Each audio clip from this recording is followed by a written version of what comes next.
3,218 meters. That's 2 miles of frozen hell between a bullet and its target.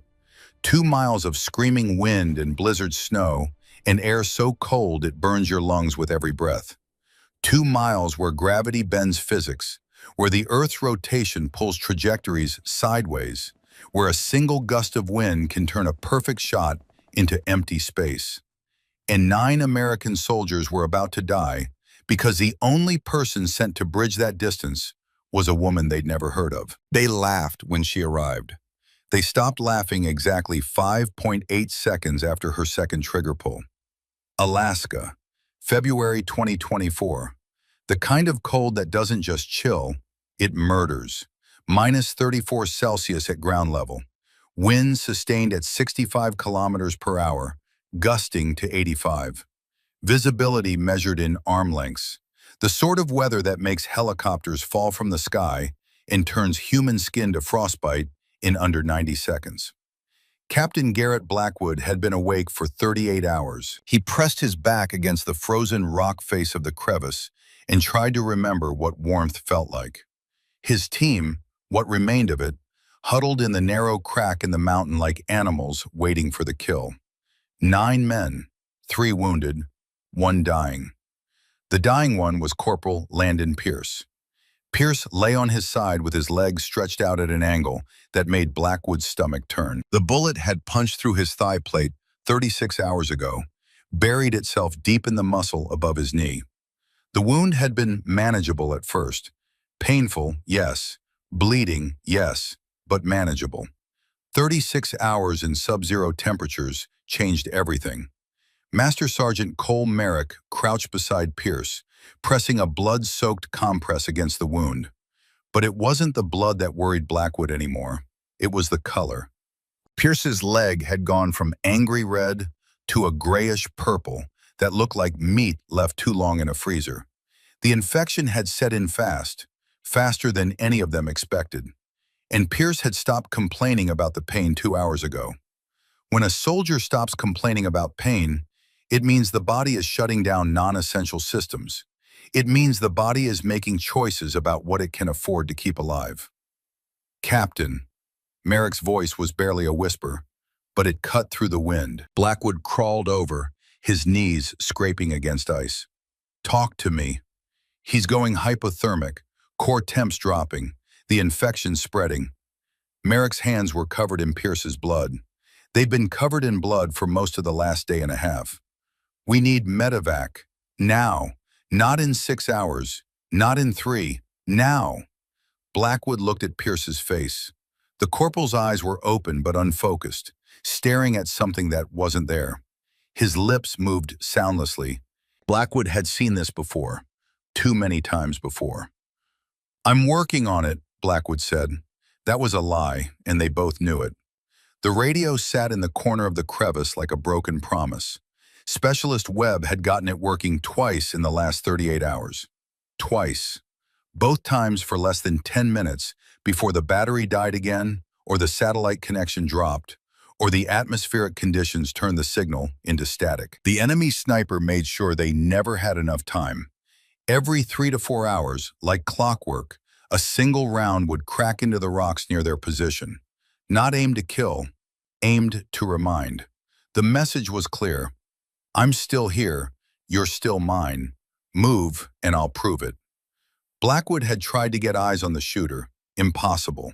The high ground was 3,218 meters away, measured precisely by their rangefinder before it died. Over 3 kilometers of open valley filled with blowing snow and zero visibility. The shooter had elevation, thermal optics, and all the patience in the world. They tried to move twice. Both times the shooter had put rounds so close to their position that rock fragments exploded like shrapnel. Private First Class Owen had a gash across his cheekbone from a stone shard. The blood had frozen before it reached his chin. So they stayed, pinned, waiting, dying slowly. Captain, we've got signal. Blackwood's head snapped up. Webb was hunched over the radio, his fingers blue from working the connections without gloves. The kid was 22 years old and looked 60. How long? Blackwood asked. Don't know. Maybe 5 minutes. Maybe less. Blackwood grabbed the handset. His fingers were so cold he could barely feel the plastic. Kodiak, Maine. Kodiak, Maine, this is Raven 6. Emergency traffic. How copy? Static. Then, Raven 6, Kodiak, Maine. We read you weak but readable. Send traffic. Blackwood closed his eyes. Thank God. Kodiak, Maine, we are still pinned at Grid November, Quebec 7482. 9 personnel, 3 urgent casualties, 1 critical. We need immediate medevac and fire support on enemy sniper position. Coordinates to follow. The pause on the other end lasted exactly 4 seconds. In combat communications, 4 seconds is an eternity. Raven 6, Kodiak, Maine, negative on air assets. Weather ceiling is 200 feet. Winds aloft exceeding safe flight parameters. No rotary wing, no fixed wing, no drone coverage available for your grid. Blackwood felt something cold settle in his chest, colder than the air around him. Kodiak, Maine, say again? We have a critical casualty. He will not survive another 48 hours. Raven 6, understood. We are working your request. Current option, ground asset en route to your position. ETA approximately 60 minutes. Ground asset? Blackwood's voice sharpened. What kind of ground asset? Another pause. Longer this time. Blackwood could hear voices in the background on the other end. Someone was having a conversation they didn't want him to hear. Raven 6, be advised. We are sending you a shooter, precision fire specialist, extreme long-range qualified. Blackwood blinked. 1 shooter? Affirm, 1 shooter. Call sign Ghost. Currently staged at Forward Operating Point Echo. Will be at your position within the hour. Across the crevice, Lieutenant Bryce Holden looked up from where he'd been checking Specialist Owen's shoulder wound. Holden was 24 years old, West Point, first deployment. His face was young enough that the cold hadn't carved lines into it yet. Sir, Holden said carefully, did they just say 1 shooter? Against a sniper at 3,000 meters in a blizzard? Blackwood didn't answer. He pressed the handset closer to his ear. Kodiak, Maine, what is the designation of this shooter? Unit assignment? Raven 6, shooter is Staff Sergeant Elena Ashford. Currently assigned to the Extreme Long Range Program, Fort Carson. She is your best option until weather breaks. Acknowledge. Blackwood felt every man in the crevice go still. They're sending us a woman? Holden said. Not loud, not aggressive, just confused, like he'd heard wrong. Merrick didn't look up from Pierce's leg. They're sending us a shooter, Lieutenant. Gender doesn't pull triggers. I'm not, Holden caught himself. I'm not questioning her qualifications, Sergeant. I'm questioning the range. 3,200 meters in these conditions? That's not a shot. That's a prayer. Then we better hope she's got faith, Blackwood said. He keyed the radio one more time. Kodiak, Maine, Raven 6 copies. We will stand by for Ghost's arrival. Be advised, enemy sniper is active and accurate at our position. Route in from the south if possible. North approach is exposed. Roger, Raven 6. Ghost has been briefed. She knows the terrain. Kodiak, Maine out. The radio clicked off. Silence settled over the crevice. Not peaceful silence. The kind of silence that comes before someone says something nobody wants to hear. Webb broke it first. Ghost. I've heard that call sign before. Where? Blackwood asked. Fort Benning. Last year. There was a woman going through sniper school. They said she could read wind like it was written down. They said her old man taught her something the Army didn't know how to teach. What's her old man? Merrick asked. Webb shrugged. Don't know, just heard the rumors. Holden pulled his neck gaiter down. His face was red from cold, and something else. Frustration, maybe, or fear dressed up as skepticism. Captain, with all due respect, the distance to that shooter is over 3 kilometers. The world record for a confirmed sniper kill is 3,540 meters. That was made by a Canadian Special Forces operator with perfect conditions, a spotter team, and multiple ranging shots. We're talking about one person in a blizzard with crosswinds that are probably gusting past 80 clicks, trying to hit a target she's never seen before. Blackwood looked at the lieutenant for a long moment. "What would you have me do, Lieutenant? Tell Kodiak we'd prefer to wait?" "I'd have you set realistic expectations, sir, because if this shooter misses, and statistically she will miss, we need a backup plan." "The backup plan is 48 hours away when the weather breaks," Blackwood said. "Pierce doesn't have 48 hours, so we take the option we're given and we pray it works." Holden opened his mouth to respond, then thought better of it. He pulled his gaiter back up and turned away. Merrick looked at Blackwood. His eyes were red-rimmed and bloodshot, but something hard lived behind them. 19 years in the Army had put that hardness there. 19 years of watching good men bleed. "Captain," Merrick said quietly, "I've been doing this a long time, and in all that time I've met exactly 3 people who scared me. Not because they were loud or big or mean, because they were quiet in a way that meant something. And I heard stories about a female shooter at Fort Carson. They call her Ghost because you don't hear her coming. They say she doesn't blink when she shoots, doesn't breathe, doesn't exist for the 6 seconds it takes a bullet to fly." Merrick paused. "If the stories are even half true, she'll be number 4. Blackwood nodded slowly. "Then I guess we're about to find out if stories are worth a damn." 57 minutes later she appeared. Nobody heard her coming. That was the first thing that unsettled them. 9 men in a frozen crevice, all of them trained, all of them on edge, all of them listening for any sound that wasn't wind or rock or their own labored breathing. And she materialized like she'd grown out of the ice itself. White oversuit, white pack, white rifle wrap. Even her face was painted in broken patterns of gray and white, disrupting the outline of bone structure and making her features blur into the background. The only color on her was the pale gray blue of her eyes when she pulled her neck gaiter down. "Staff Sergeant Elena Ashford," she said. "Call sign Ghost. Reporting as ordered." Her voice wasn't loud, wasn't soft, just factual, like she was checking in for a shift at some quiet office instead of a frozen hellscape where men were dying. Blackwood stood up. His knees popped. Everything hurt. "Captain Garrett Blackwood, appreciate you making the trip, Staff Sergeant." "Not a trip, sir. It's the job." She looked past him at the 9 men huddled in the crevice. Her eyes moved methodically, cataloging wounds, assessing readiness, calculating something Blackwood couldn't see. "Brief me, situation, enemy position, casualties, timeline." Blackwood gave it to her tight and clean.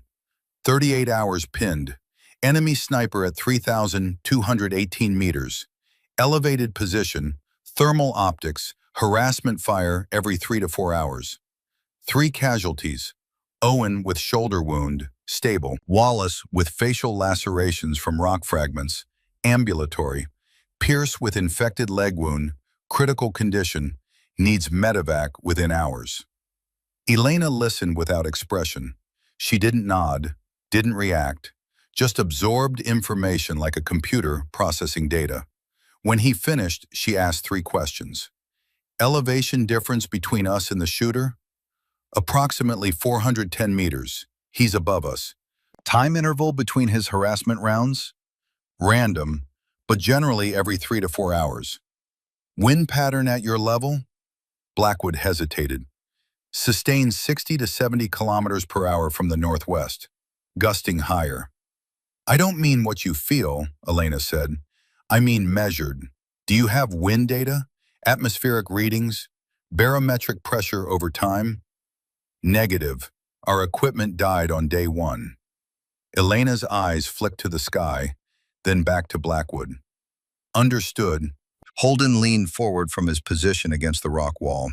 He'd been quiet since Elena arrived, studying her with the kind of careful attention people use when they're trying to figure out if something is real or a trick. "Staff Sergeant," he said carefully, "the distance to that position is 3,218 meters, in a blizzard. With crosswinds we can't even accurately measure. You're talking about a shot that's physically what?" Elena asked. Not defensive, not aggressive, just curious, the way a math teacher asks a student to explain their wrong answer. "Impossible," Holden said. Elena looked at him the way someone looks at a clock that's telling the wrong time. Not angry, not offended, just noting an error that needs correction. "The Barrett M82 record is 2,800 meters, she said. "The Chi-Tac system I'm carrying was designed specifically for engagements past 3,000. The .408 Cheyenne tactical round maintains supersonic flight to 3,800 meters in standard atmospheric conditions. This isn't standard atmosphere. It's cold, which means denser air, which means the round stays stable longer. The distance isn't the problem, Lieutenant." "Then what is the problem?" "The wind," Elena said. "The wind is always the problem." She turned back to Blackwood. "I need a position with line of sight to the high ground, and I need 2 hours of observation before I take any shot." "2 hours?" Merrick said from behind his blood-soaked hands. "Staff Sergeant, we've got a man dying. And if I rush the shot and miss, you'll have more men dying," Elena said. Her voice didn't rise, didn't harden, just stated fact like gravity or time. 2 hours, non-negotiable. Nobody argued. She set up 60 meters from the main group, at the far edge of the crevice where a natural shelf in the rock gave her a narrow window to the high ground. The position was exposed, partially visible to anyone scanning that sector with thermal optics. Blackwood followed her out. The wind hit him like a physical force, trying to peel him off the mountain. "Staff Sergeant," he called over the howl. "You sure about that position?" Elena was already unpacking her rifle. The drag bag came off, revealing a weapon that looked too long for her frame. The barrel extended well past what Blackwood expected, custom-built for extreme distance. "I need the angle," she said. "This is the only place that gives me a clear ballistic path through the valley." "You'll be exposed." "I know. If he sees you, then he'll shoot at me instead of your men," Elena said. She looked at Blackwood directly. Those gray-blue eyes held something that made him stop talking. Not fear, not bravado, something else. Certainty. "That's an improvement, isn't it, Captain?" Blackwood opened his mouth, closed it, opened it again. "What do you need from us?" "Silence," Elena said. "Nobody moves. Nobody talks above a whisper. I need to hear the wind." "You need to hear the wind." "The wind has layers, Captain. At this altitude, in this terrain, there are at least 3 distinct wind channels between me and that target. I can see 2 of them through thermal imaging. The snow moves differently in each layer. But the third one, the one at mid-altitude between 800 and 1,400 meters, I can't see it." "Then how—" "I can only hear it," Elena said. She was setting up a small recording device now, angling it toward the valley. "That's the layer that will make me miss. So I need to hear it, which means I need your team silent, completely silent. Can you do that?" "Yes." "Good." She settled into position behind her rifle, making micro-adjustments to her rest. "Go back to your men, Captain. Stay warm. I'll signal when I'm ready." Blackwood started to leave, then stopped. "Staff Sergeant?" "Sir, where did you learn to shoot like this?" Elena didn't look up from her scope. "My father." "Your father military?" "Marines, sniper, Gulf War, Mogadishu." "Good stock," Blackwood said. "The best." Elena's voice softened for just a moment, just one. "He taught me something most people don't know, something his mentor taught him in a war most people have forgotten." "What's that?" Elena looked up then. Her eyes caught the flat gray light of the storm. "That the wind talks, Captain. And if you listen long enough, really listen, it'll tell you exactly where to aim." Blackwood walked back to his team in silence. Holden was waiting. Well, she's setting up. She's going to take the shot from there? Holden's voice had an edge now. Captain, she's completely exposed. That sniper has thermal optics. He'll see her heat signature lit up like a Christmas tree. I know. He'll kill her. Maybe, Blackwood said. Or maybe she'll kill him first. Either way, it's her call. She knows the risk. Merrick was still working on Pierce, but his head was tilted slightly toward the conversation. She's not worried about the sniper, Lieutenant. How do you know? Holden asked. Because I watched her face when the captain told her the position was exposed. Most people hear that, their eyes change. Fear response, pupil dilation, something. She didn't even blink. Merrick adjusted the compress on Pierce's leg with hands that had stopped shaking somewhere in the last hour. She's already done the math. She knows exactly what's about to happen, and she's not scared of it. That doesn't make sense, Holden said. Sure it does, Merrick replied. You're just thinking about it wrong. You're thinking about bravery, courage, all that Hollywood garbage. That's not what this is. Then what is it? Merrick looked at the lieutenant with eyes that had seen 19 years of men pretending to be certain when they were terrified. Certainty, he said. She's not brave, Lieutenant. She's certain. There's a difference. 60 meters away, Elena Ashford lay on the ice shelf and began to work. She didn't pray, didn't hope, didn't bargain with God or fate or the universe.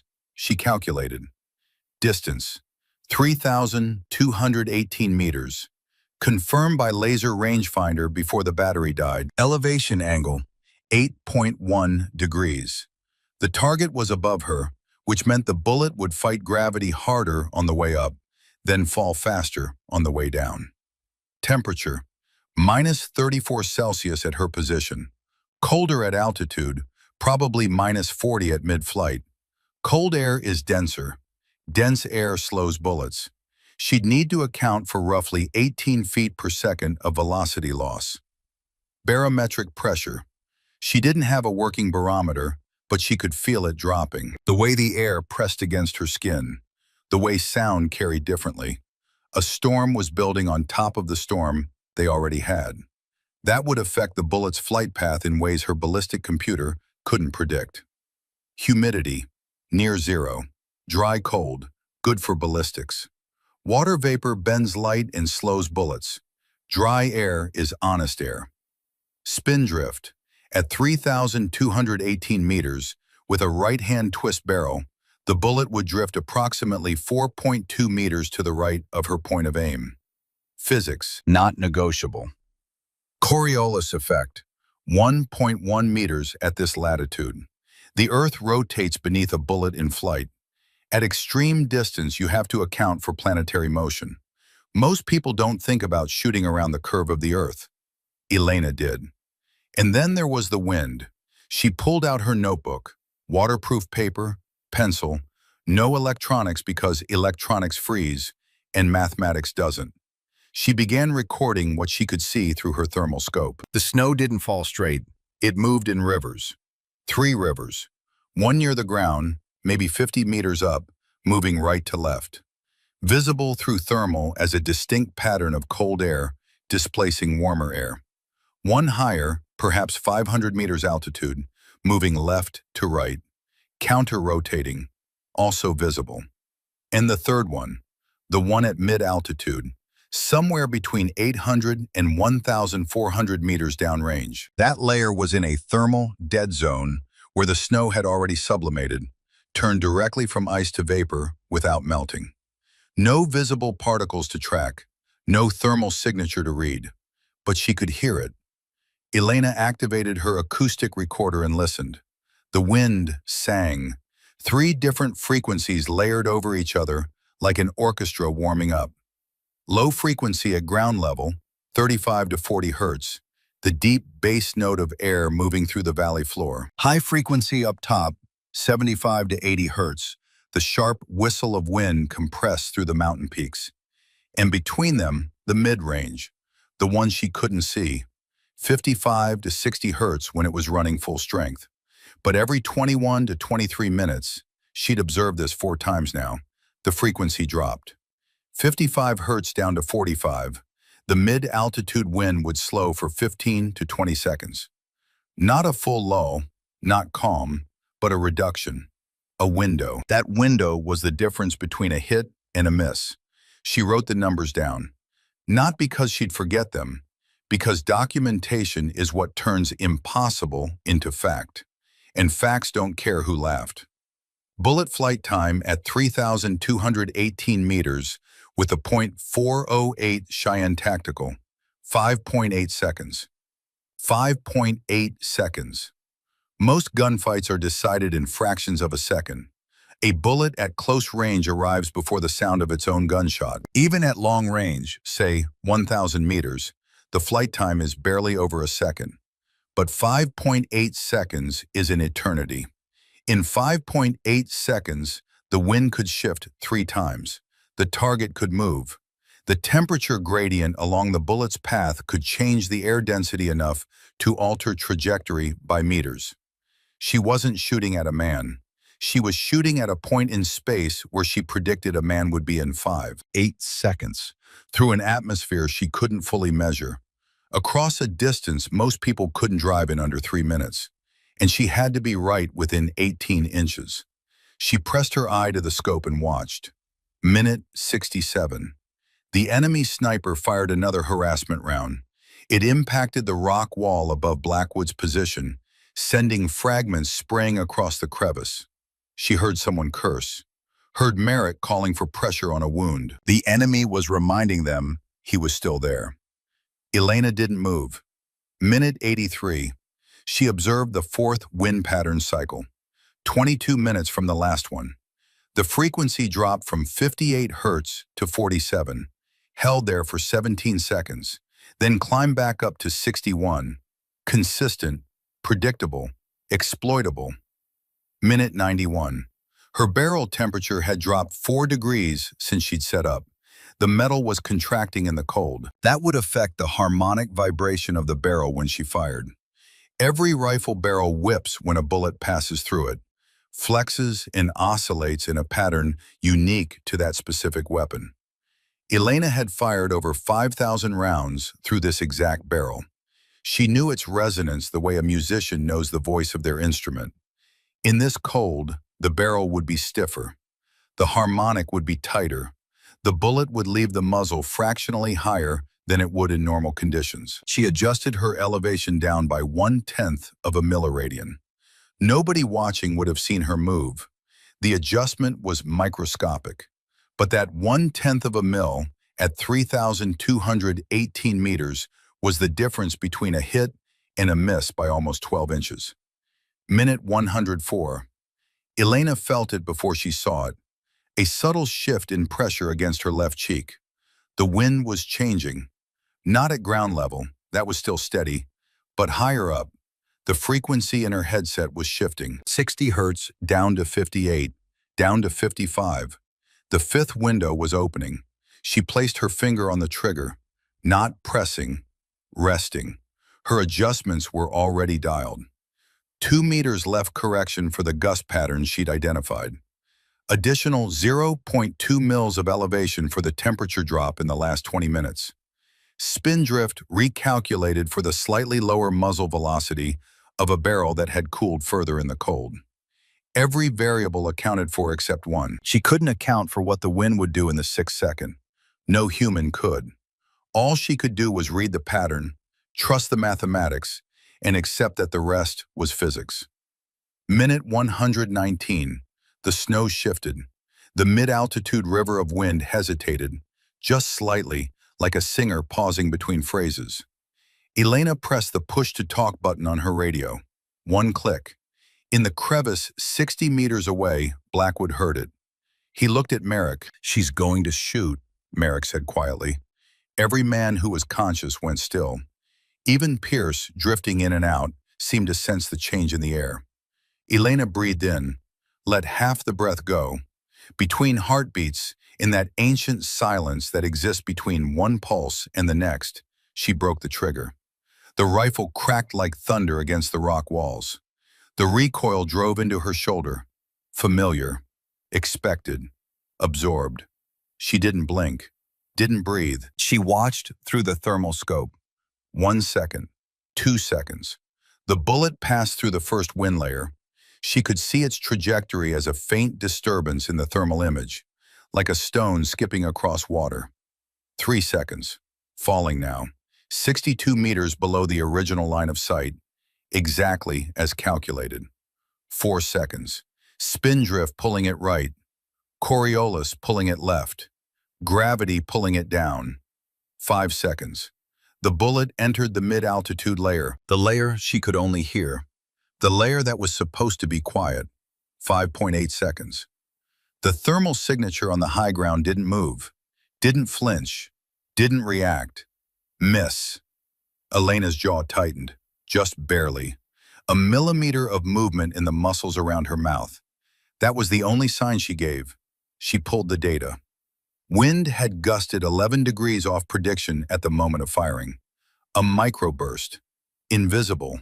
Unforecastable. The bullet had passed left of the target by approximately 2 meters. 2 meters at 3,218. Most shooters on Earth couldn't land within 20 meters at that distance. She'd missed by 2. But the enemy sniper reacted. When the bullet impacted the rock near his position, close enough that he felt the concussion, heard the crack of supersonic flight, he shifted, and he fired back. The round screamed past Elena's position and slammed into the crevice wall above Blackwood's team. Rock exploded. Fragments sprayed across the huddled men. Someone screamed. The enemy now knew someone was shooting back, and the enemy now knew the approximate position. Elena was exposed, and the next wind window was 21 minutes away. In the crevice, Holden's voice rose above the others. "She missed. Captain, she missed. She needs to pull back before—" "She's not pulling back," Blackwood said. His voice was quiet, but it cut through the panic like a blade. "Captain, with respect, she missed. The range is too far. The conditions are—" "She missed by 2 meters, Lieutenant." Holden stopped. "At 3,200 meters, Blackwood continued, in a blizzard, with sustained crosswinds, she missed by 2 meters. Do you understand what that means?" Holden shook his head slowly. Blackwood leaned close. His voice dropped to barely a whisper, but it carried the weight of everything he'd learned in 12 years of command. "It means the second shot won't miss." 60 meters away, Elena Ashford made new calculations and didn't move an inch. The enemy was walking rounds toward her position now, and she was going to wait him out, because somewhere between heartbeats, between fear and certainty, between impossible and done, that's where ghosts live. 21 minutes. That's how long Elena Ashford had to live on an ice shelf while an enemy sniper walked bullets toward her skull. 21 minutes until the wind patterns cycled again. 21 minutes until the next window opened and she could take her second shot. 21 minutes of mathematics versus mortality. She lay perfectly still and began the countdown in her head. Minute 1. The enemy's second round came exactly where she expected it, overhead, close enough that she heard the snap of the bullet breaking the sound barrier as it passed 2 meters above her position, close enough that the pressure wave disturbed the snow around her ghillie suit. He was bracketing her, walking his fire in, testing the distance. Elena's breathing didn't change. 6 breaths per minute, controlled, measured. Her heart rate held steady at 52 beats per minute. In the crevice 60 meters behind her, men were probably panicking, probably arguing about whether she should pull back, take cover, abort the mission. She couldn't hear them, didn't need to. The only voice that mattered right now was the wind. She recalculated the first shot in her head. The miss had been clean. No equipment malfunction, no scope error, no miscalculation on the fundamentals. Just wind. The mid-altitude layer had gusted 11 degrees off her prediction at the exact moment the bullet passed through. A microburst she couldn't have seen or heard or predicted. But now she had new data. The miss itself was information. The bullet had gone 2 meters left, which meant the wind had pushed harder from the right than she'd calculated, which meant the next shot needed 1 mils of left hold to compensate. She wrote the number in her notebook with fingers that should have been numb, but weren't. Cold didn't bother her the way it bothered other people. Her father had taught her that on the ranch in Wyoming when she was 9 years old, sitting in a deer blind in January with snow coming down and her breath making clouds in the air. The memory came unbidden. Wyoming, 2004, 20 years ago. Elena was 9 years old, and her mother had been dead for 3 years, and the world was a place made of silence and wind, and the distant crack of her father's rifle teaching her what mattered. Nathaniel Ashford didn't talk much, didn't need to.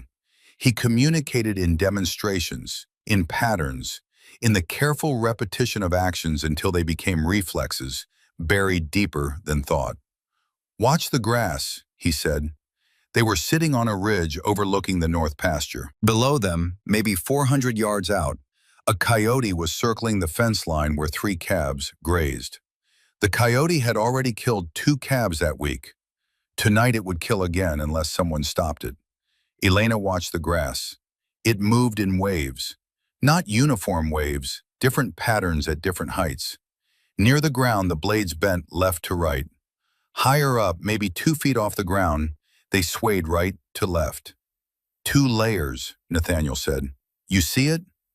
"Yes, sir." Most people see one wind, one direction. They think wind is simple. He adjusted the scope on his rifle, a custom .308 with a barrel he'd built himself. Wind is never simple. It's like water in a river, different speeds at different depths. You want to hit what you're aiming at, you need to read every layer. How do I do that?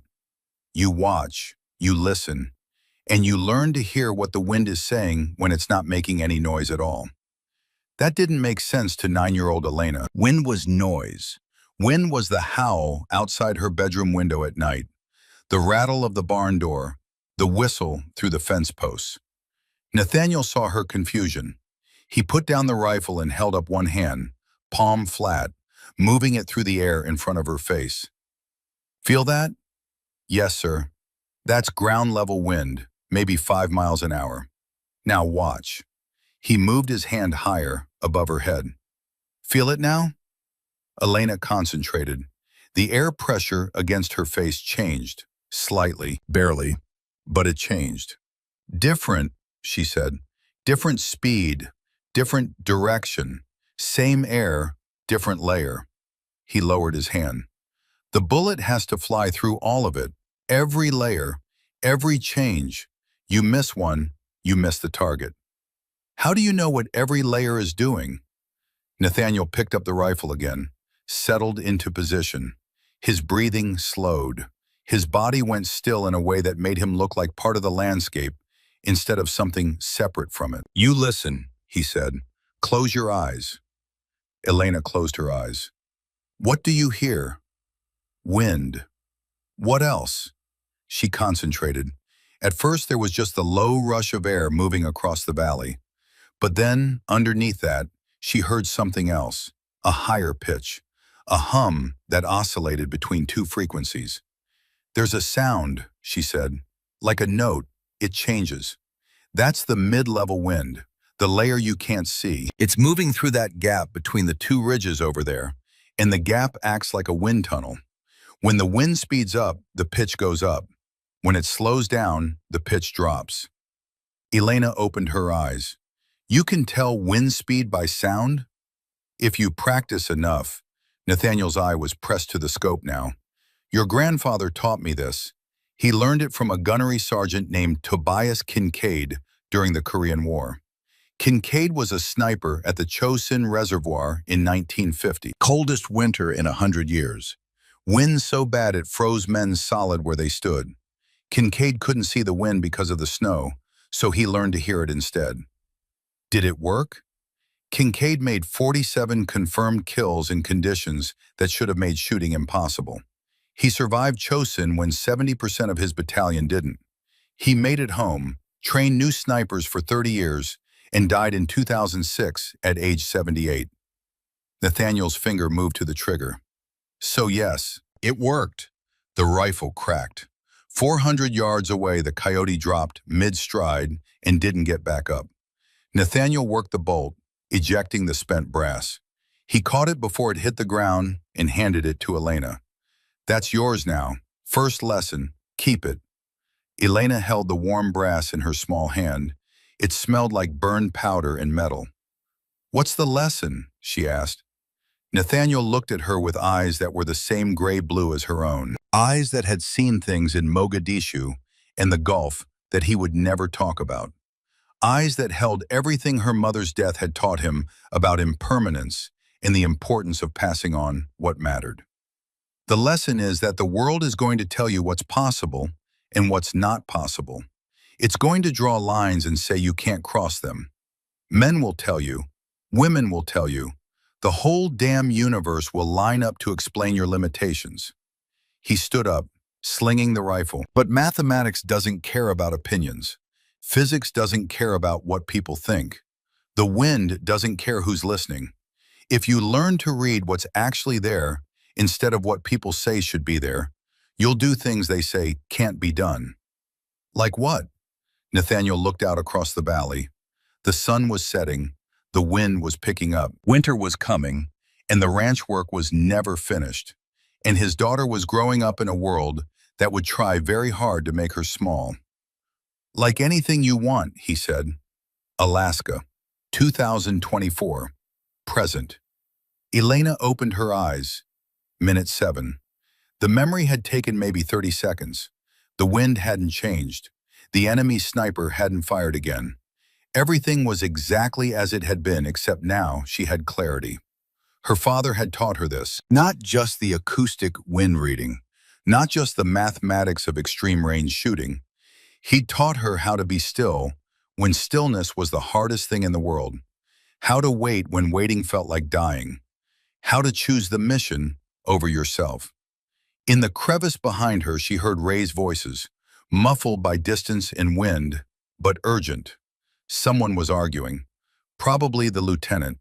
Probably demanding that she pull back, abort, save herself. She didn't move. Minute 11. The enemy fired again. This round impacted the ice shelf 3 meters to her left. Not overhead anymore. Lateral. He'd corrected his aim. The impact sent a shower of ice fragments into the air.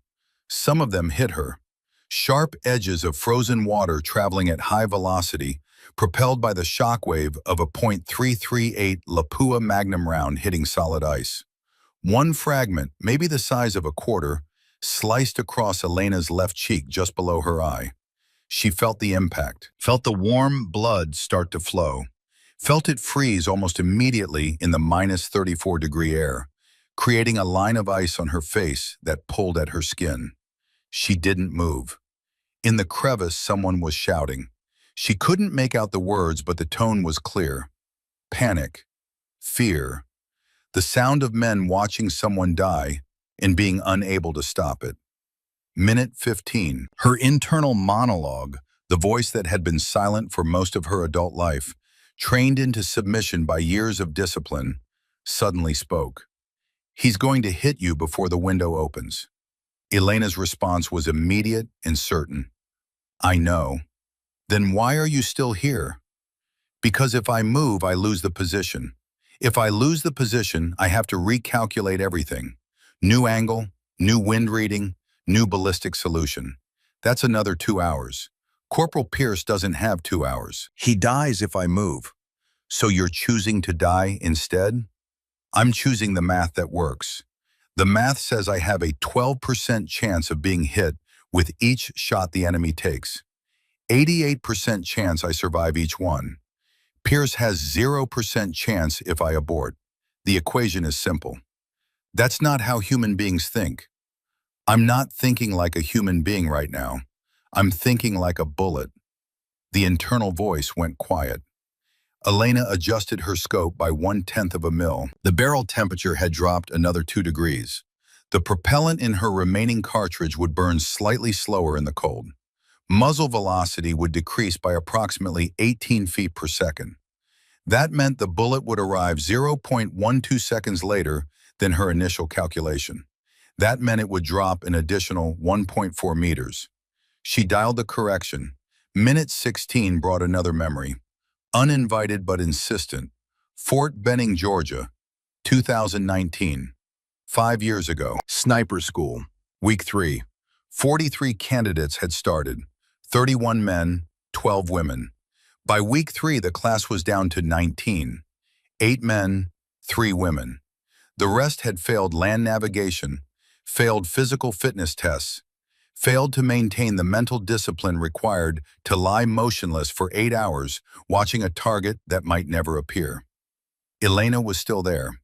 Not because the training was easy, it wasn't, because she'd been training for this her entire life without knowing it. The qualification chute was at 1,000 meters, 5 rounds, acceptable group size, 9 inches. Anything larger was a failure.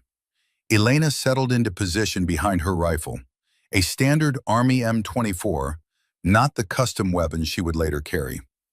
The wind was variable, 15 miles per hour gusting to 25, switchy, difficult. She fired her 5 rounds in 6 minutes. When the range officer called the results, her group measured 4 inches. Dead center, perfect elevation, perfect windage. 5 holes you could cover with a playing card. The candidate next to her, a staff sergeant named Jackson, 6'2", former infantry, 12 years in the Army, looked at her target, then at his own. His group was 9 inches, barely passing. They lowered the standards, Jackson said, not to her, to the air, to the other male candidates standing nearby. That's the only reason she's here. Political correctness, quotas. They make it easier for women and pretend it's the same test. Elena said nothing. She field-stripped her rifle and began cleaning it. Jackson kept talking. I mean, look at that group. 4 inches? At 1,000 meters in this wind? Come on, that's not skill. That's luck. Or the range officer giving her a pass. The instructor, Master Sergeant Roy Atkins, age 59, combat veteran of the Gulf War and Somalia, a man who had worked with Nathaniel Ashford in Mogadishu in 1993, walked over. Candidate Jackson, Atkins said. His voice was quiet. That was worse than yelling. What was your group size? 9 inches, Master Sergeant. And what was candidate Ashford's group size? Jackson hesitated. 4 inches, Master Sergeant. So let me understand this. You shot a 9-inch group. She shot a 4-inch group. And your conclusion is that her standards were lower than yours? Master Sergeant, I'm not saying. Math doesn't care what you're saying, candidate. Math is binary. 4 is smaller than 9. Smaller groups mean better shooting. Better shooting means higher standards, not lower. Do you need me to explain this more slowly? The other candidates had gone very quiet. Jackson's face was red. No, Master Sergeant. Outstanding. Then stop wasting oxygen on opinions and start focusing on making your groups smaller. Atkins turned to walk away, then paused. And Jackson, if you're still here at graduation, you'll finish somewhere around 7th or 8th in the class ranking. Candidate Ashford will finish in the top 3. When that happens, I want you to remember this conversation and think very carefully about the difference between standards and your ability to meet them. Jackson washed out in week 5. Failed stress fire drill. Elena graduated 3rd in the class overall, behind 2 men who had both been shooting competitively since childhood, ahead of everyone else. At the graduation ceremony, Atkins pulled her aside. Your father saved my life in Mogadishu, he said. I was 21 years old, first combat deployment, thought I was invincible. We got pinned down in the Bakara market. Your father was on overwatch. He put down 3 hostiles in 4 seconds from 1,400 meters out. Gave us the window we needed to extract. I owe him everything. Elena didn't know what to say to that. I'm not telling you this because I gave you any special treatment, Atkins continued. I didn't. Every score you earned clean. I'm telling you this because you're about to walk into rooms full of people who will assume you didn't earn it. Who will decide, before you open your mouth, that you're a diversity hire, a political statement, a social experiment. And I want you to know something. What's that, Master Sergeant? Your father taught you how to shoot. I can see his technique in everything you do. But what you have, the ability to shut out noise and focus on what matters, that's not something anyone taught you. That's who you are. Don't let anyone take that from you. I won't, Master Sergeant. Atkins looked at her the way someone looks at a piece of equipment they know will perform when it matters most. I know you won't, he said. That's why I'm not worried about you. Alaska, 2024, present, minute 19. The enemy fired again, fourth round since her miss. This one hit close, very close, maybe 1 meter to her right. Ice exploded upward. Fragments pelted her suit, her pack, her rifle. One piece hit her scope, leaving a small scratch on the objective lens that wouldn't affect her sight picture, but would live there forever as a reminder of how close she'd come. The mathematical probability of the next round hitting her was increasing with each shot. The enemy was refining his aim, walking his fire with the patience of a professional. The next shot would be within half a meter. The one after that would connect. Elena knew this, accepted this, and stayed exactly where she was. Because in approximately 2 minutes, the wind would shift. The mid-altitude layer would slow. The window would open, and she would have one chance to make this right. Minute 20. Her acoustic recorder picked up the frequency change before she consciously registered it. The mid-level wind was dropping. 58 hertz down to 55, down to 52. The window was opening early, 19 minutes instead of 21. The pattern was shifting. That happens sometimes with mountain winds. The thermal dynamics changed as the storm evolved. She had maybe 20 seconds before the window closed again.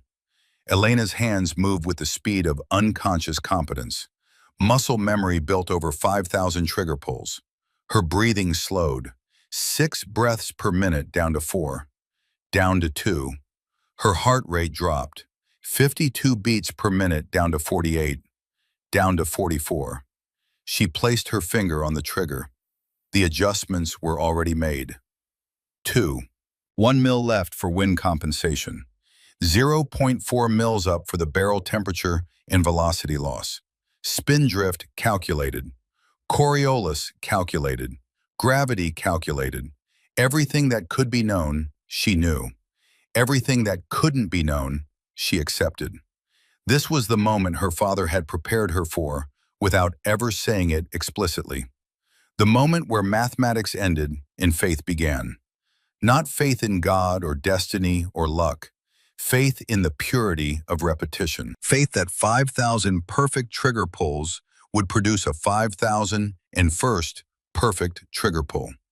Faith that somewhere between heartbeats, between fear and certainty, between the world as it was and the world as it could be, there existed a moment of absolute clarity where everything impossible became simple. Elena found that moment. She exhaled half a breath and held it. Her finger moved. The trigger broke at exactly 4.25 pounds of pressure. The rifle spoke. The recoil was enormous. 37 foot-pounds of energy driving into her shoulder like a hammer. But she'd absorbed this recoil so many times that her body knew how to become part of it, how to ride it instead of fighting it. She didn't blink. She watched. Second one. The bullet crossed the first 500 meters, still accelerating, still climbing, the rifling imparting 270,000 rotations per minute to stabilize its flight. Second 2. Passing through the ground-level wind layer, 18 miles per hour, right to left. The bullet drifted 0.4 meters left, exactly as calculated. Second 3. The bullet reached its apex, the highest point of its trajectory, roughly 800 meters downrange. From here, gravity would pull it down in an arc that would drop it 62 meters below her original line of sight by the time it reached the target. Second 4. Entering the mid-altitude layer, the layer she could only hear, the layer that had betrayed her on the first shot. But this time the layer was quiet. This time the window was open. The bullet passed through with minimal deflection, maybe 0.2 meters, within her margin of error. Second 5.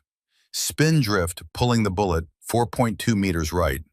Coriolis effect pulling it 1.1 meters left. Net drift 3.1 meters right. She'd held 2.1 mils left to compensate, which at this range translated to exactly 3.2 meters of correction. The mathematics were working. Second 5.6. The bullet entered the final wind layer. High altitude, turbulent, unpredictable. This was the part she couldn't control. This was where the universe decided whether her calculations were sufficient or whether chaos would win. Second 5.8. Through her thermal scope, Elena saw the enemy sniper's signature. A bright white human shape against the cold gray of rock. He was in position, scanning, looking for her through his own optics. The bullet arrived. The thermal signature jerked violently. Not a flinch, not a reaction. A physical impact that transferred kinetic energy, 2,800 foot-pounds of force, into soft tissue and bone. The shape's arms spread wide. The body tilted backward. Momentum carried it sideways, off balance, beyond recovery. The signature slid from the edge of the rock shelf and dropped below the ridgeline. The bright thermal glow faded as the body fell into shadow. Then, nothing. Absolute nothing.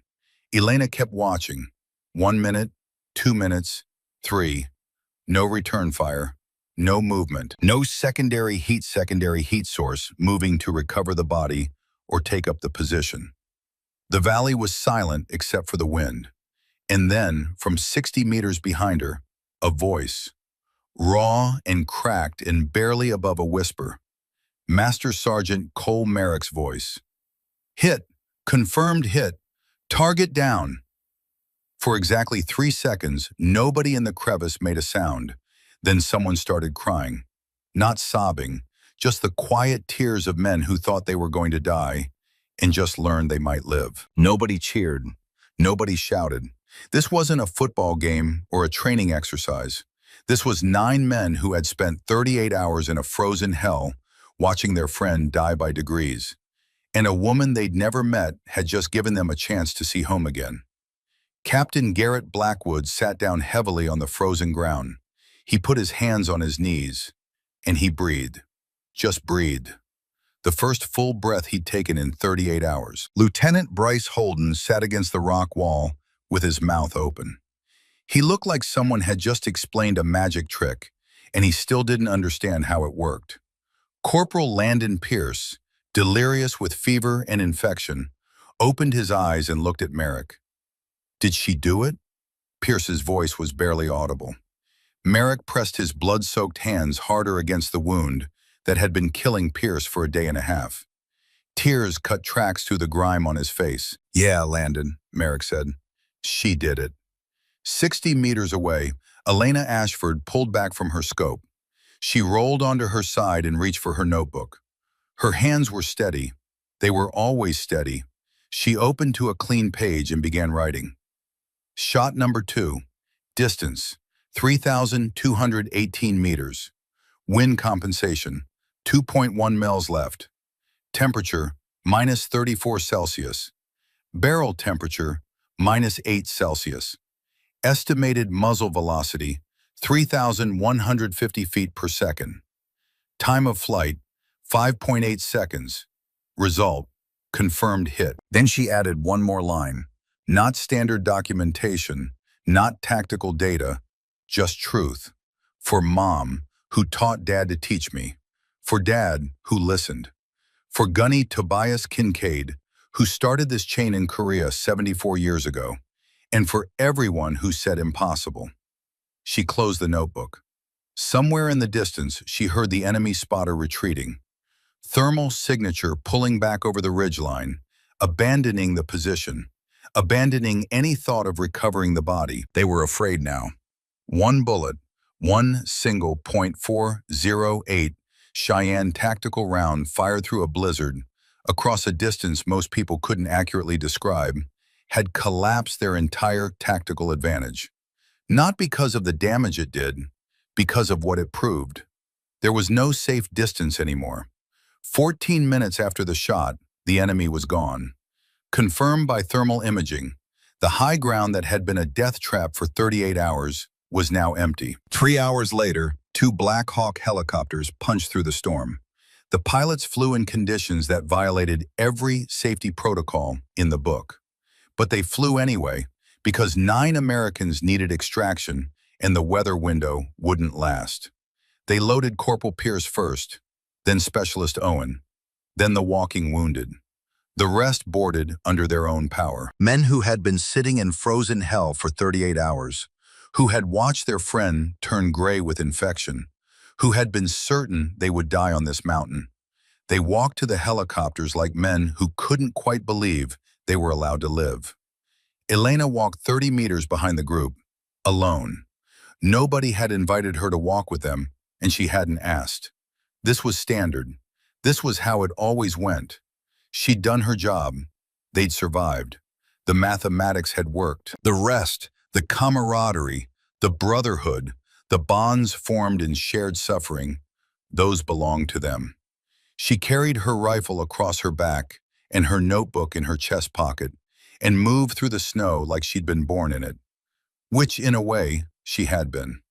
Lieutenant Holden stopped walking. He turned around and watched her for a long moment. Then he did something that surprised everyone, including himself. He waited for her to catch up. "Staff Sergeant," he said when she reached him. "Lieutenant, I need to say something." Elena looked at him. Those gray-blue eyes that had stared through a scope for 2 hours while death walked rounds toward her skull. Eyes that showed nothing but the same flat calm they'd shown when she arrived. "Go ahead." Holden had rehearsed this. He'd been rehearsing it for the last 3 hours, trying to find words that matched the magnitude of what he'd witnessed. "I owe you an apology." "For what?" "For what I said when you arrived. When I called the shot impossible. I was wrong." Elena's expression didn't change. "Yes." Holden blinked. He'd expected her to be gracious, to say it was okay, that anyone could have made the same mistake, that the conditions were extreme. She gave him none of that. "I was wrong," he said again, emphasizing it, making sure she heard. "I know. I need you to understand that I wasn't questioning your ability as a woman. I was questioning the physics of the shot itself." "Were you?" The question hung in the frozen air between them. "I'd like to think so," Holden said carefully. "Don't think about it," Elena said. "Just answer. If Staff Sergeant Calloway had walked into that crevice instead of me, 6'2", 220 pounds, 12 years in special operations, would you have said, 'Impossible'?" 5 seconds of silence. In combat, 5 seconds is an eternity. Holden's face flushed red from the jawline up, not from cold, from the sudden, inescapable recognition of a truth he'd been avoiding. "No," he said quietly, "I probably wouldn't have." Elena nodded, not in anger, not in triumph, just acknowledgement.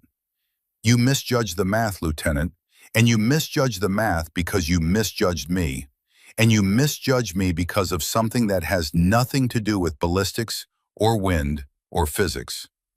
"I know." "I'm not angry," Elena said. "I stopped being angry about this a long time ago. But I want you to remember something." "What's that?" "The next time you see someone who doesn't match the picture in your head, someone who's too young, too small, too female, too anything, remember this conversation. Remember what it cost you." Holden's voice came out smaller than he expected. "What did it cost me?" "Credibility. Every man in that crevice heard you say, 'Impossible,' and every one of them watched me prove you wrong. That's a story they'll tell for the rest of their careers. And you'll be in it, not as the villain, just as the man who was wrong." She walked past him toward the helicopter. At the door, she paused without turning around. "Apology accepted, by the way." Then she climbed aboard and disappeared into the darkness of the Black Hawk's interior. Holden stood in the snow for a long time. His hands were shaking, not from cold, from the realization that he'd just learned more about leadership in 90 seconds than he'd learned in 4 years at West Point. He pulled out his phone, barely any battery left, and typed a note to himself. Just one line. He would look at it every morning for the next 3 years. Check your assumptions, then check them again, then throw them out and look at what's actually there. The flight back to Eielson Air Force Base took 11 hours with refueling stops. Elena slept through most of it. She'd learned to sleep anywhere, a skill that had nothing to do with the Army and everything to do with growing up in a house in Wyoming where the heat went out every January and you either learned to sleep through the cold or you didn't sleep at all. The debrief started 4 hours after they landed. Elena sat across a table from people who wanted to understand what she'd done. Colonel Reynolds, age 64, base commander, Gulf War veteran. Major Brennan, her program director from Fort Carson, who'd flown in specifically for this. Dr. Margaret Sterling, the ballistics engineer who ran computer simulations for the Extreme Long Range program. Staff Sergeant Ashford, Colonel Reynolds said, "Do you understand what you've done?" Elena looked at him with eyes that hadn't slept enough and a face that still had dried blood on it from the ice fragment that had cut her cheek. "I completed my assigned mission, sir. You made a shot that most people in this building would have called impossible. Most people in most buildings would say that, sir. And you disagree?" Elena folded her hands on the table, calm, still, like she was discussing the weather instead of an engagement that would end up in classified briefings at the Pentagon. "Impossible means the physics doesn't allow it, sir. The physics allowed it, so it wasn't impossible. It was just difficult." Dr. Sterling leaned forward. She had a tablet in front of her displaying graphs and trajectory models that looked like abstract art. "Staff Sergeant, I ran your shot through our most advanced ballistic simulation. Full 6-degree of freedom modeling with stochastic wind inputs. I ran 10,000 Monte Carlo iterations using the conditions you reported. And the computer gave you a 3.2% probability of success." Elena didn't react. Sterling continued, 3.2%. That means if you took that exact shot 100 times in those exact conditions, you would miss 96 or 97 times. You did it on your second attempt. So either you were extraordinarily lucky or your wind reading methodology, including this acoustic technique, provided you with data accuracy that exceeds our modeling capability. Which do you think it is, Doctor? Sterling looked at Elena for a long moment. Then she smiled. It was the smile of someone who's just found a puzzle piece they didn't know was missing. "I think luck doesn't write 4 pages of ballistic calculations in a notebook while lying on an ice shelf under enemy fire. I think your methodology works, and I think we need to understand it." Colonel Reynolds cleared his throat. "Staff Sergeant, where did you learn the acoustic wind reading technique?" "My father, sir." "Your father was military?" "Marines, sniper, Gulf War, Mogadishu." Reynolds sat up slightly. "What was his name?" "Colonel Nathaniel Ashford, sir. Retired." The room went very quiet. Reynolds's face had gone pale. "Nathaniel Ashford was your father?" "Yes, sir. I served with your father in Mogadishu, 1993. I was a captain then.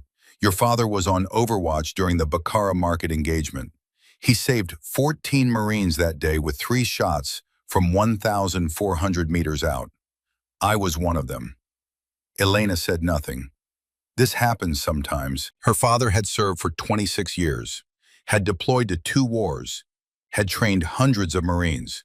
Everywhere she went, someone knew him. Reynolds seemed to be processing something.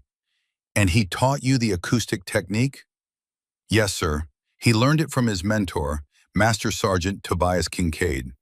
Chosin Reservoir, 1950. "Kincaid," Reynolds repeated. Then his face changed. "Gunny Kincaid died in 2006. I was at his funeral. He was my instructor at Scout Sniper School in 1984. Elena met his eyes. "I know, sir."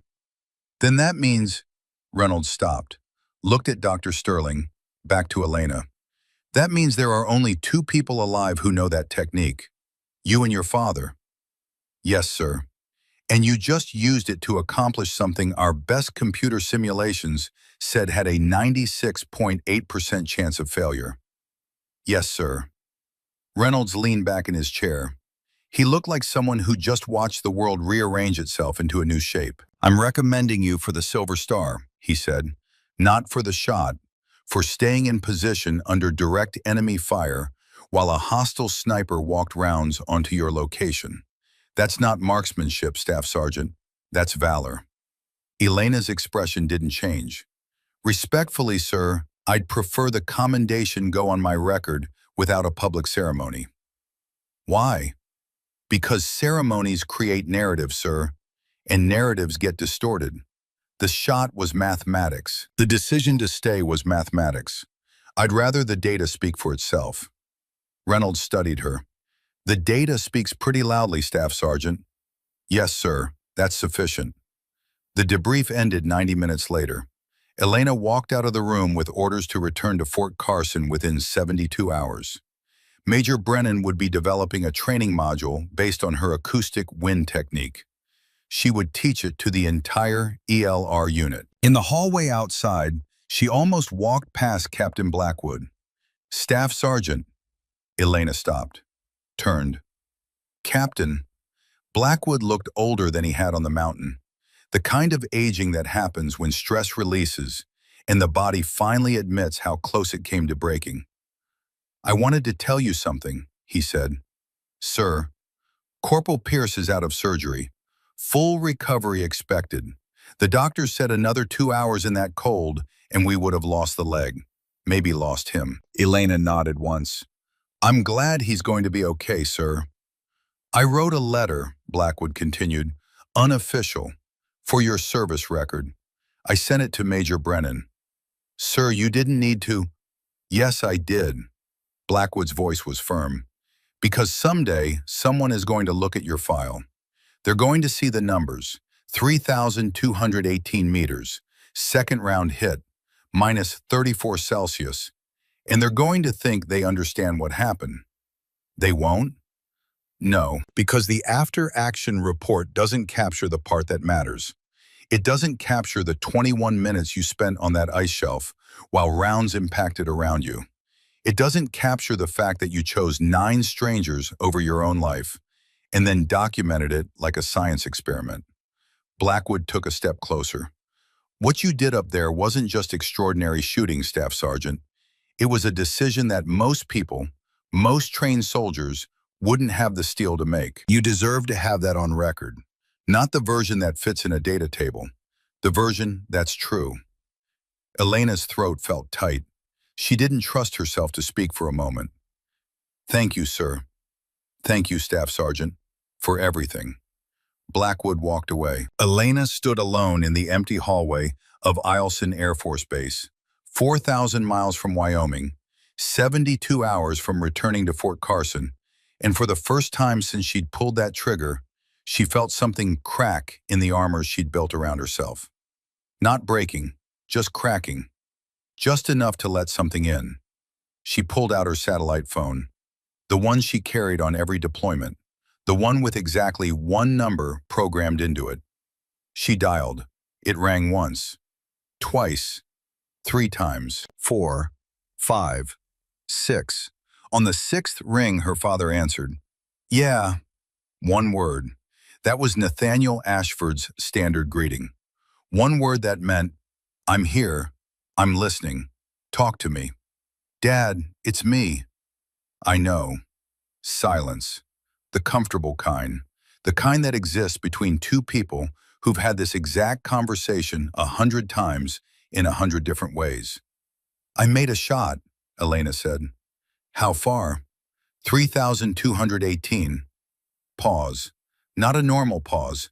A Nathaniel Ashford pause. The kind that meant he was processing something significant and deciding how few words he could use to address it. Meters? Meters. The pause stretched longer. Elena could hear him breathing, could hear what sounded like a chair creaking, The old leather recliner in the living room of the ranch house, the one he'd had since before she was born. How close was the first shot? His voice was careful, controlled, but there was something underneath it, something that might have been fear or pride or both, wound so tightly together they couldn't be separated. 2 meters. Elena heard something she'd heard maybe 5 times in her entire life. Nathaniel Ashford exhaled hard through his nose. Not a sigh, not a gasp, just air leaving his lungs in a way that said words weren't sufficient for what he was feeling. 2 meters at 3,218.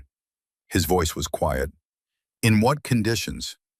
Blizzard, -34. Crosswinds, 65 to 85. Another long pause. Elena. Yes, sir? Your mother would have found better words for this. She always had better words.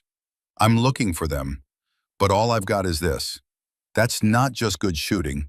That's something else entirely. Elena felt tears start to form. She blinked them back. I used your technique, Dad. The acoustic reading, just like you taught me. Kincaid's technique. I just passed it on. You did more than pass it on. You made it mine. Silence on the line, but it was full, dense with everything her father couldn't say and everything she already knew. Call me when you're stateside, Nathaniel said finally. I will. 6th ring. 6th ring. The line went dead. Elena stood in the hallway holding the phone against her chest. Outside, through a window, she could see snow falling. Different snow than Alaska. Lighter, less angry. But wind was wind, no matter where it blew. And somewhere between one heartbeat and the next, between impossible and done, between the daughter she'd been and the soldier she'd become, Elena Ashford understood that she'd just done something that would follow her for the rest of her life. Not the shot itself, the choice to take it. 3 weeks after Alaska, Elena Ashford stopped sleeping. It didn't happen all at once. Sleep didn't abandon her like a light switching off. It retreated slowly, like water draining from a basin. First she was waking at 3 in the morning instead of 5. Then 2. Then midnight. Then she stopped falling asleep at all until 1 in the morning, only to wake 40 minutes later with her heart hammering and her hands gripping the sheets like she was holding a trigger that wouldn't break. She didn't dream about the shot. That would have made sense. That would have been clean, something she could identify and address. The shot had been mathematics. The shot had worked. There was nothing in the shot to fear. She dreamed about the waiting. 21 minutes on an ice shelf while bullets walked toward her position. 21 minutes of lying perfectly still while her lizard brain screamed, run, and her conscious mind said, stay, and the enemy closed the distance 1 round at a time. 3 meters away, overhead, close enough to feel the pressure wave. In the dream, a voice kept asking the same question. He's going to hit you before the window opens, isn't he? And Elena would answer, every time, with the same cold certainty. Yes, probably, but Pierce dies if I move. That was the part that woke her up. Not the fear of dying, the acceptance of it, the pure, crystalline clarity of a decision made by mathematics instead of survival instinct. She had chosen the mission over her own life with the same calm she used to calculate spindrift. And now, 3 weeks later, the part of her brain designed to keep her alive was screaming about what she'd done. Fort Carson, Colorado, morning range qualification. Staff Sergeant Trent Calloway watched Elena through his spotting scope and frowned. They'd been shooting partners for 3 years. He knew her groups the way a musician knows a familiar song. Tight, consistent, perfect. Today something was wrong. 1,800 meters, standard qualification distance. Elena should have been able to do this in her sleep. Her first group was acceptable. 3 rounds within a 6-inch circle. Her second group opened up to 9 inches. Still passing, but not Elena's standard. Her third group, she pulled the 4th shot. Not by much. Maybe an inch of trigger movement instead of the clean, straight back press that was as natural to her as breathing. But Calloway saw through his scope. saw the shot impact 8 inches left of her call. Elena never pulled shots. He waited until they were in the armory cleaning weapons. The room smelled like gun oil and solvent. Mechanical. Safe. "Ghost," he said quietly. "You pulled one." Elena didn't look up from her barrel. "I know." "You never pull shots." "I know." "So what's going on?" "Nothing." Calloway set down his cleaning rod. He turned on the bench to face her fully. Elena's hands were steady as they always were. Surgeon steady. Machinist steady. But her jaw was tight, and he could see a muscle jumping just below her ear. "How long since you slept?" he asked. Elena's hands stopped moving. Just for a second, then resumed. "I'm sleeping." "How long, Ghost?" "Since Alaska." The admission hung in the air between them like smoke. Calloway had been in the Army for 14 years. He'd seen this before. Different triggers, different people, same pattern. "Have you talked to anyone?" "I'm talking to you." "I mean professionally, behavioral health." Elena's hands kept working, methodical, precise. The conversation was over as far as she was concerned. But Calloway wasn't Nathaniel Ashford. He didn't communicate in silences. He pushed. "Ghost, listen to me. What you did up there, lying on that shelf while rounds impacted around you, that's not just a ballistic event. That's a trauma event. Your body was in a kill zone for 21 minutes, and you overrode every survival instinct you have. That doesn't just go away because the mission succeeded." "I'm fine." "You pulled a shot at 1,800 meters. You're not fine." Elena set down the barrel. She looked at Calloway directly, and for just a moment her mask slipped enough for him to see what was underneath. Not fear, not weakness, exhaustion. The bone-deep fatigue of a mind that wouldn't stop running calculations on a problem that had no solution. "If I go to behavioral health, it goes on my record," she said. So I'm the only woman in this unit. I'm the first woman to make a confirmed engagement past 3,000 meters. If I show up on a psych referral list 3 weeks after the biggest shot of my career, what story gets told?" Calloway opened his mouth to argue, closed it, because he knew she was right, and he hated that she was right. He hated that in 2024, in the most advanced military on Earth, a woman seeking mental health support after a combat event would still be filtered through a lens that a man wouldn't face. "So what are you going to do?" he asked. "I'm going to keep shooting until it stops." "That's not a plan, Ghost. That's avoidance." "It's what I've got." She reassembled her rifle, racked it, and walked out of the armory without another word. Calloway sat there for a long time, staring at the bench where she'd been sitting. Then he pulled out his phone and made a call he knew Elena would be furious about. "Major Brennan, it's Calloway. We need to talk about Ashford." The next morning, Major Wyatt Brennan called Elena into his office. She knew the moment she saw his face. The way he was sitting, leaning forward on his desk instead of back in his chair. The way his eyes tracked her from the door to the seat across from him. "Calloway called you," she said. "Sit down, Staff Sergeant." "Sir, with respect." "Sit down." Elena sat.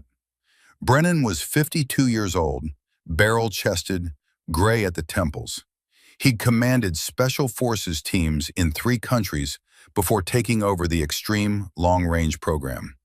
He didn't waste words, and he didn't play games. "You're not sleeping," he said. "It's manageable. You pulled a shot on the range yesterday. 1 shot, 1 inch. 1 inch at 1,800 is 10 inches at 3,600. You know that better than anyone in this building." Brennan's voice was even.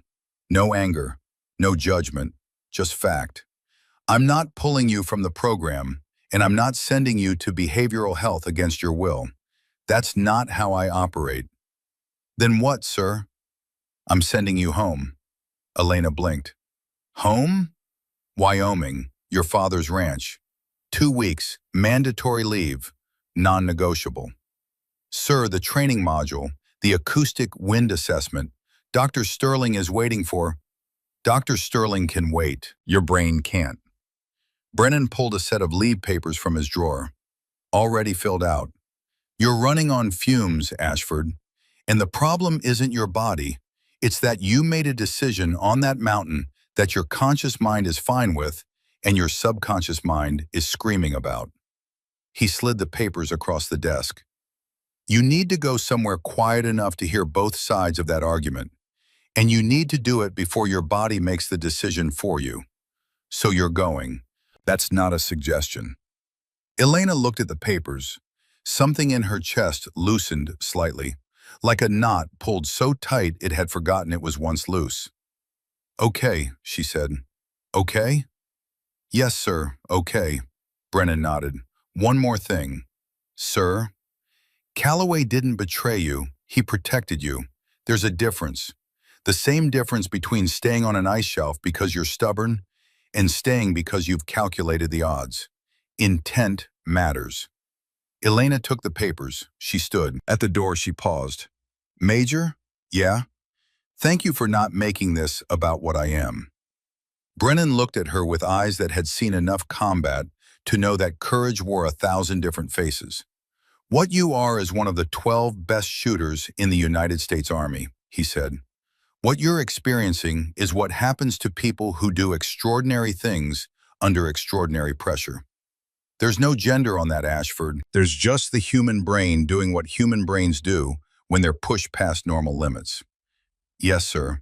Go home, see your father, shoot some coyotes, let your brain process what happened. Come back when you're ready. The drive from Colorado Springs to Cody, Wyoming took 9 hours. Elena did it in one stretch, stopping only for gas and a bathroom break at a truck stop in Casper. The landscape changed as she drove north, from the populated corridor along I-25 to the empty high plains of Wyoming. Fewer buildings, fewer people, more sky. By the time she pulled into the ranch at 6:30 in the evening, the sun was already dropping behind the Absaroka Mountains. Her father's truck was parked in its usual spot next to the barn. The porch light was on. Nathaniel opened the door before she knocked. He looked the same as he always did, weathered, still, like something carved from the landscape itself instead of merely living on it. 62 years old, but he moved like 50. Ranching kept you strong, or it killed you. No middle ground. Didn't expect you, he said. Didn't plan it. He looked at her, really looked at her the way only a parent can, reading years of data in a single glance. The dark circles under her eyes, the way she held her shoulders just slightly higher than normal. The tells that most people wouldn't see, but that Nathaniel Ashford could read like wind through grass. How long? He asked. 2 weeks. How bad? Elena felt something crack. Just a hairline fracture in the armor, but it was enough. I pulled a shot, Dad. Nathaniel's face didn't change, but something happened in his eyes. For Nathaniel Ashford, who had trained his daughter to shoot from age 9, who had built her foundation on precision and consistency, hearing that she'd pulled a shot was like hearing a doctor say the patient's heart had stopped. He stepped aside. Your room's the same. The house smelled like coffee and wood smoke and leather, and something else Elena couldn't name, but that her body recognized before her mind could process it. Home. Not the word, the feeling underneath the word. They ate leftover stew at the kitchen table. Didn't talk much. The silence between them was the same silence that had filled this kitchen for 23 years since Elena's mother died. Not empty silence, full silence. The kind that exists between two people who have each other's frequency dialed in so precisely that words are often unnecessary interference. After dinner, Elena washed the dishes. Nathaniel dried. They moved around the kitchen with the unconscious coordination of a team that had run this drill 1,000 times. Dad, Elena said, her hands in the soapy water. Yeah? I can't sleep. Nathaniel set down the towel. He leaned against the counter and crossed his arms. Not defensive, just still. Since when? Since Alaska. He didn't ask what happened in Alaska. He'd already done the math. His daughter had gone to Alaska with a rifle and come back unable to sleep. The details were operational. The cause was human. How bad? He asked again. Bad enough that I'm pulling shots. For Nathaniel, this was critical intel. He pulled out a chair and sat down at the table. Elena dried her hands and sat across from him. Tell me, he said. And Elena, who hadn't told anyone the full truth, not Calloway, not Brennan, not the debrief board, sat at her father's kitchen table and told him everything. Not the ballistics, he knew the ballistics. The other part. The 21 minutes on the ice shelf while rounds impacted around her position. The mathematical calculation, 12% chance of being hit per shot. The decision that 12% was acceptable because Pierce's leg was turning gray and 48 hours wasn't available. The part where she chose the mission over herself and felt nothing in the moment. No fear, no hesitation, no bargaining with God or fate or the universe. Just the pure, cold clarity of a decision made by mathematics. And the part that came after, the part where her body caught up, where the adrenaline debt came due, where the ancient animal inside her skull started screaming about what she'd done and wouldn't stop.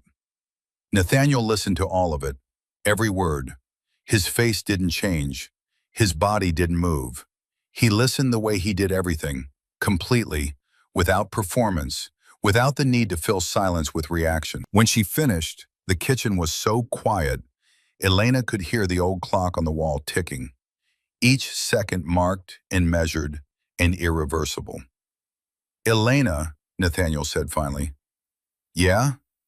You're not broken. I know. No, listen to me. His voice was firm, not loud, firm. You're not broken.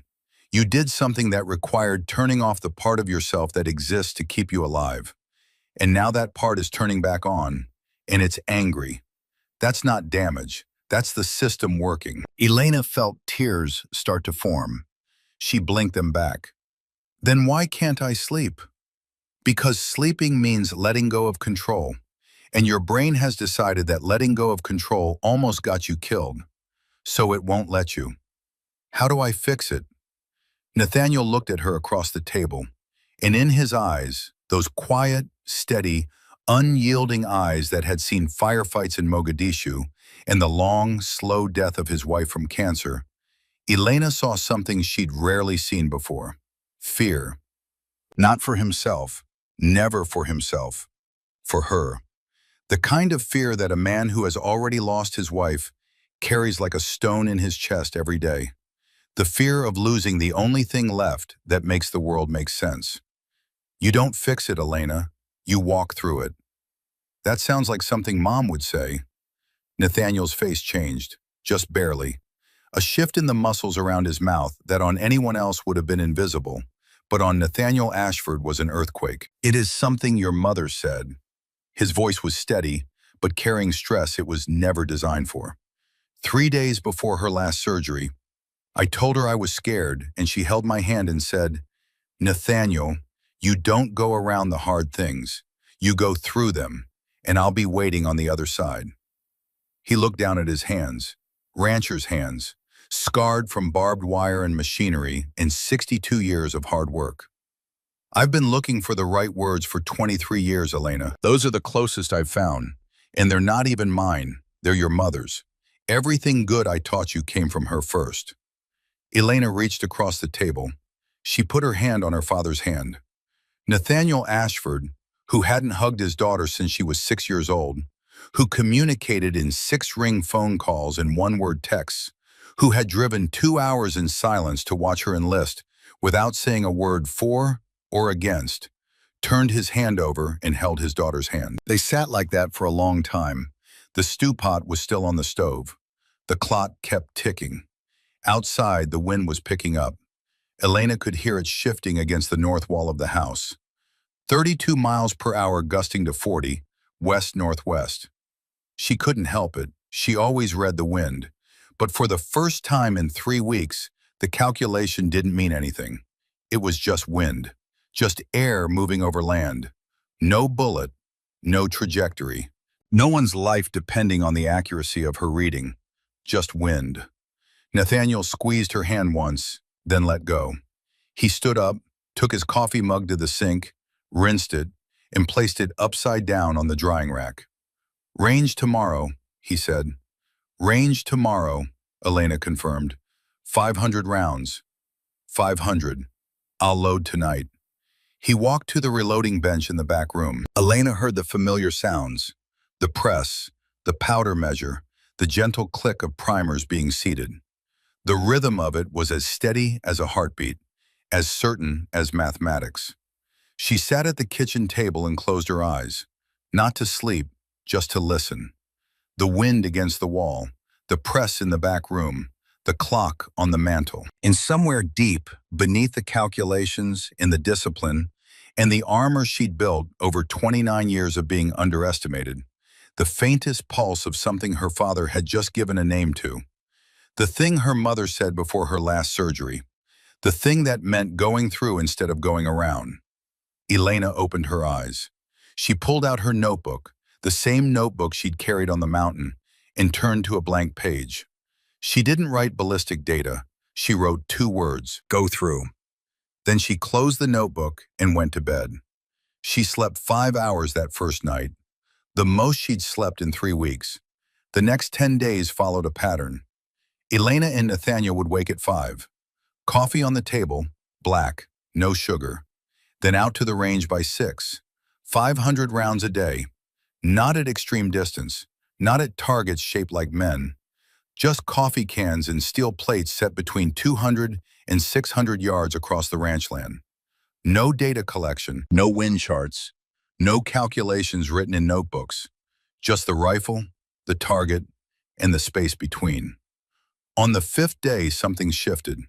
They were on the north fence line, taking turns shooting at a steel plate 400 yards out. Elena had just put 3 rounds dead center. She lowered the rifle and looked at her father. "Dad, why did you really teach me to shoot?" Nathaniel lowered his binoculars. He squinted at her the way he squinted at weather, trying to read what was coming. "Coyotes," he said. "No, I mean, really." He was quiet for a long time. The wind pushed across the grass in waves. The mountains stood silent in the distance. "Your mother asked me to," Nathaniel said finally. Elena went very still. "What?" 3 days before she died. She couldn't talk much by then, but she grabbed my hand and she said, "Nathaniel, teach our daughter to be lethal." I thought she meant tough. I thought she meant strong. But your mother was more precise than that. She said lethal. And I thought about it for a long time after she was gone, and I realized what she meant. What did she mean? She meant capable. She meant give that girl something the world can't take away from her. Not beauty, though your mother had that. Not charm, she had that too. Not kindness, she had all 3. She meant a skill so deep and so real that no one could ever look at you and decide you were less than what you are. Elena's hands were trembling, not from cold, from the sudden, staggering weight of understanding something she'd carried her whole life without knowing its origin. "You never told me that. You never asked." "I'm asking now." Nathaniel set down the binoculars. He turned to face her fully, something he almost never did during conversation. Nathaniel Ashford talked to the horizon, to fence posts, to the sky. He didn't talk face to face, but today he did. "Your mother was the bravest person I ever knew, not because she wasn't afraid. She was terrified. Cancer terrified her. Dying terrified her. Leaving you terrified her most of all. But she did everything anyway. Every surgery, every treatment, every morning she woke up knowing it was getting worse, and she still got out of bed and taught 3rd graders how to read." His voice was steady. The words came slow, measured, like rounds being loaded one at a time.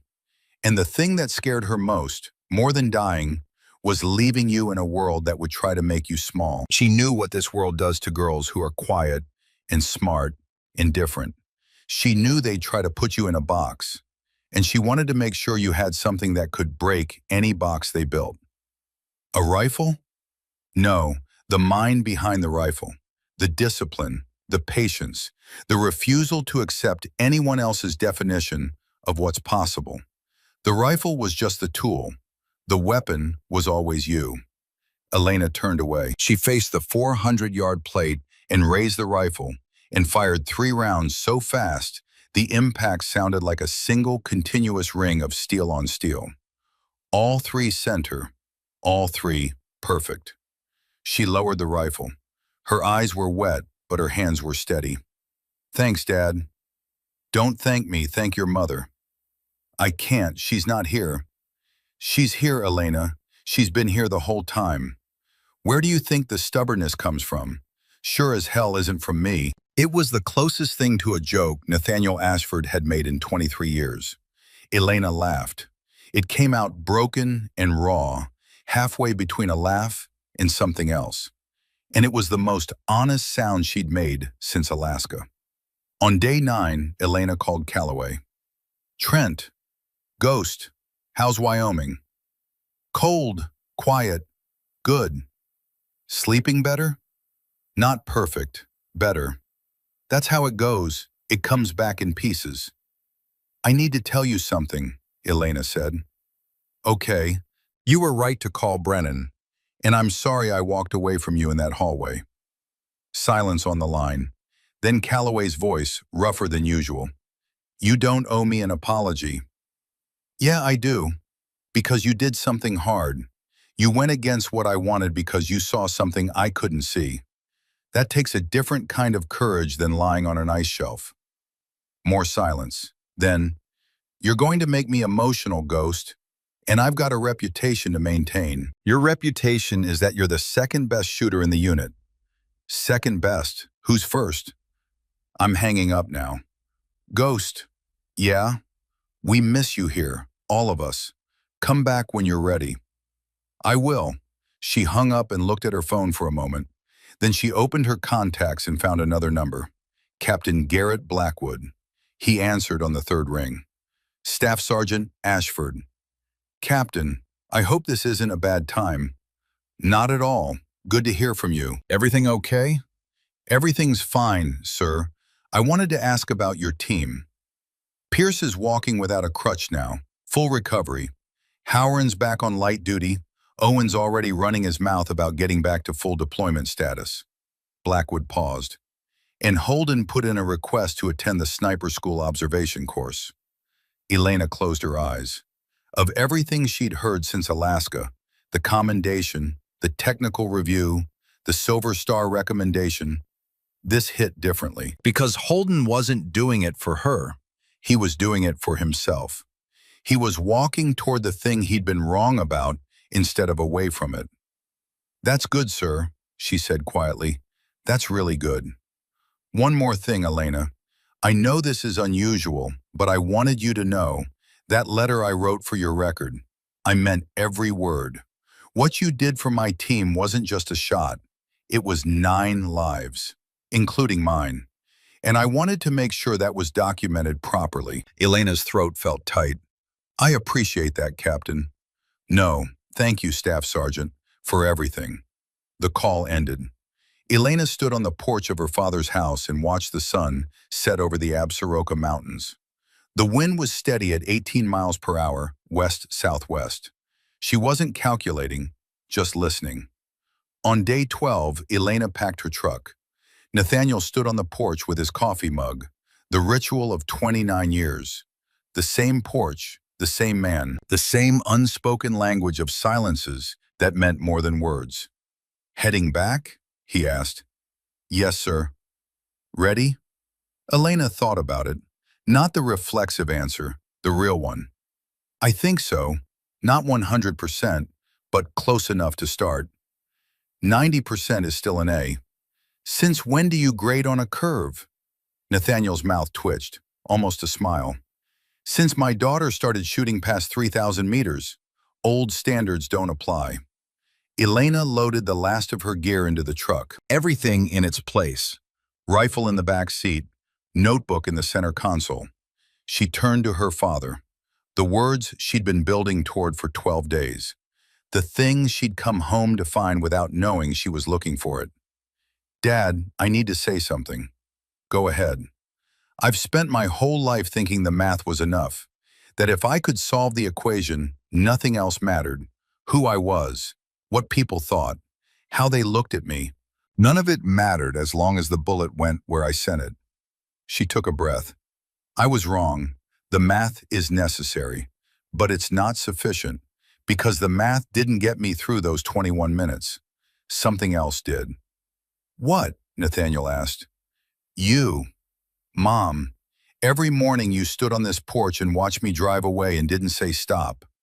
Every night you loaded rounds at that bench so I'd have something to shoot the next day. Every time you answered on the sixth ring with one word, and I knew that one word meant everything.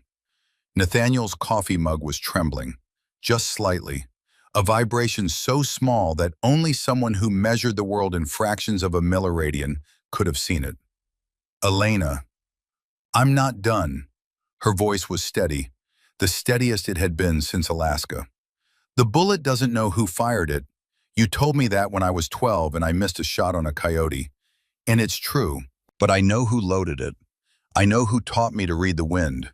I know who drove 2 hours to Billings and shook my hand and drove back without a word.